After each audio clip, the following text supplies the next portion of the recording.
Hello everyone, एक बार फिर से आप सभी का वेलकम है आपके अपने इस चैनल पे। आज की इस वीडियो के अंदर हम लोग देखने वाले हैं कि जेएनयू का जो पीजी के कोर्सेज के लिए है इस साल कितना यहाँ पर कट ऑफ गया है। और जो स्टूडेंट ये पूछ रहे हैं कि हमारा सेकंड लिस्ट के अंदर होगा या फिर नहीं होगा, उसका भी बेसिक आइडिया मैं आपको बता दूंगा कि कहाँ तक एडमिशन आपके हो सकते हैं। और अभी तक हमारे कॉन्टेक्ट में जो स्टूडेंट है, काफ़ी सारे स्टूडेंट जो है ग्रुप में भी जुड़े हैं, तो उनसे भी बात यहाँ पर हुई है। तो कोई एक आध स्टूडेंट छोड़ने वाला भी है क्या किसी कोर्स में, तो वो भी मैं यहाँ पे आपको बताऊंगा। ठीक है, सारी चीज़ें हम लोग डिस्कस करेंगे। आप लोग वीडियो को ज़रूर लाइक कर दीजिए, चैनल पे नए हैं तो चैनल को सब्सक्राइब कर सकते हैं।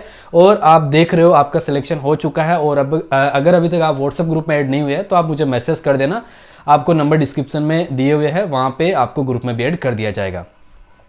तो यहाँ पर आप लोग ऑफिशियल वेबसाइट पे कट ऑफ जो देखेंगे, ये देखिए एमएससी और एमसीए, ठीक है, इसके लिए कट ऑफ अपने को यहाँ पर देखने को मिल जाएगी। अब इस कट ऑफ को मैं आपको अच्छे से समझा देता हूँ कि किस तरीके से ये कट ऑफ आपकी बनी है और आपका जो सेकेंड लिस्ट में है वो चांस कहाँ तक बन सकता है। ठीक है, तो देखो सबसे पहले यहाँ पे इस बार इन्होंने क्या है, कोर्स को जो है शॉर्ट में डिवाइड कर दिया। पूरा नाम नहीं लिखा है सब्जेक्ट का, शॉर्ट में यहाँ पर नाम लिखा हुआ है। तो आपका जो सब्जेक्ट है उसके हिसाब से आप देख लीजिएगा। ठीक है, हम लोग यहाँ पे जैसे पॉलिटिकल साइंस के लिए देखते हैं, ठीक है, तो उसका शॉर्ट फॉर्म जो है वो पीओलम होता है, ये यहाँ पर आप लोग देख सकते हैं। अब किसी स्टूडेंट ने मेरे को मैसेज किया था कि सर मैंने अप्लाई नहीं किया, 102 नंबर पे ही एडमिशन हो गया। भाई 102 नंबर पे एडमिशन नहीं हुआ है, मेरी बात सुनिए अच्छे से। ये 102 तो वो रैंक था एक्चुअली, ये 102 तक एडमिशन नहीं हुआ है। तो यहाँ पे जो है आपको जो है कैटेगरी जो है वो दिख रही होगी। जैसे यहाँ पे 68 जो दिखा रहा है, ये 68% जो दिखा रहा है, ये जनरल के लिए जो है वो आपका यहाँ पर गया है। उसके बाद यहाँ पे जो आपका कैटेगरी है, जनरल के बाद यहाँ से देखते हैं, पहले जनरल कैटेगरी है, उसके बाद एससी है, उसके बाद एसटी है, फिर आपका पीडब्ल्यूडी है, फिर ओबीसी है, और उसके बाद ईडब्ल्यूएस है। तो यहाँ से आप देखिएगा इसको। ठीक है, जैसे हम लोग बात कर रहे थे पॉलिटिकल साइंस के लिए, तो जनरल के लिए यहाँ पे था आपका 68% पे। उसके बाद यहाँ पे आपका एससी था ना, एससी के लिए 58% पे गया है, एसटी पे यहाँ पे 55% पे गया है, और उसके बाद आपका जो है ओबीसी आई थिंक यहाँ पे था तो 61 पे गया है, और ईडब्ल्यूएस में 63 गया है। अब अगर हम लोग इनको नंबर में काउंट करेंगे तो 68 का आई थिंक आपका 204 के आसपास हो जाता है, 204 नंबर आपका होता है। अब एक्चुअल जो कट ऑफ है वो 204 पर नहीं गई है। मैंने आपको जो कट ऑफ वाला वीडियो बनाया था, मैंने आपको बोला भी था कि कट ऑफ जो है आपका, अगर आपका 200 प्लस है तो आपका सिलेक्शन हो जाएगा। वहीं पे काफ़ी स्टूडेंट ये भी बोल रहे थे कि सर डेप्रीवेशन पॉइंट ऐड होगा तो कट ऑफ 220 230 तक जा सकती है, शायद आप यहाँ पे रॉन्ग हो सकते हैं। तो मैंने आपको बताया था कि भाई 200 के आसपास मेरा अनुमान यही कहता है कि अगर आपके 200 नंबर है, जनरल के स्टूडेंट हो, तो आपको आराम से एडमिशन पॉलिटिकल साइंस में मिल जाएगा। और वही आप यहाँ पर देख सकते हो कि 204 तक एडमिशन हुआ है, और इसमें भी डिप्रीवेशन पॉइंट एड है, इसमें भी आपका डिप्रीवेशन पॉइंट जो है आई थिंक एड है, और उसके बाद ये आपको देखने को मिल रहा है।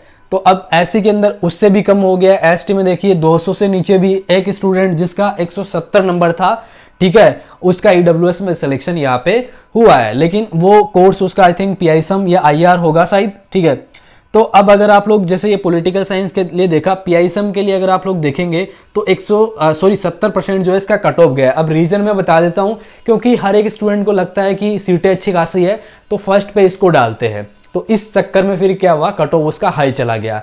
अब यही चीज़ जो है स्टूडेंट को एक्चुअली समझ आती नहीं है, और फिर उस हिसाब से ही कट ऑफ बनता है। अब इस साल क्या हुआ कि लोगों को यही लगा कि जो है पॉलिटिकल साइंस को तो सब फर्स्ट पे रखेंगे और अपने को जो है पीआईसम को फर्स्ट पे रख देना चाहिए। तो उस हिसाब से फिर जो है स्टूडेंट ने आई थिंक पॉलिटिकल साइंस को उतना वैल्यू दिया नहीं होगा। जिसको लेना था एक्चुअली उसने तो दिया ही है, ये नहीं बोल रहा हूँ कि नहीं दिया, उसने तो दिया ही है। तो उस हिसाब से यहाँ पर उसका कट ऑफ फिर कम चला गया और पीआईसम का थोड़ा ज़्यादा चला गया। यही सीन यहाँ पर हुआ है। फिर अगर हम लोग आईआर के लिए आपका कट ऑफ देखेंगे, ये रहा आईराम आपका, ठीक है, तो यहाँ पे इसका जो है 61 गया है। तो वही सीन हुआ है 61 इस, क्योंकि आईआर को जो है कम यहाँ पे लोग फिलअप करते हैं, फर्स्ट चॉइस पे कम यहाँ पर दिए इसलिए। और यहाँ पे देखिए ऐसे में 56 है, फिर यहाँ पे 50 ही चला गया है, और यहाँ पे जो है आपका ओबीसी में 60 तक गया है, और ईडब्ल्यूएस में 62 तक है, पीडब्ल्यूडी में आई थिंक 47 तक यहाँ पर एडमिशन हुआ है। तो इस साल इसका जो कट ऑफ है वो कम ही यहाँ पर गया है। अब बाकी आपका कौन सा कोर्स है उसके हिसाब से आप लोग जो है एक्चुअली यहाँ पर देख लीजिएगा।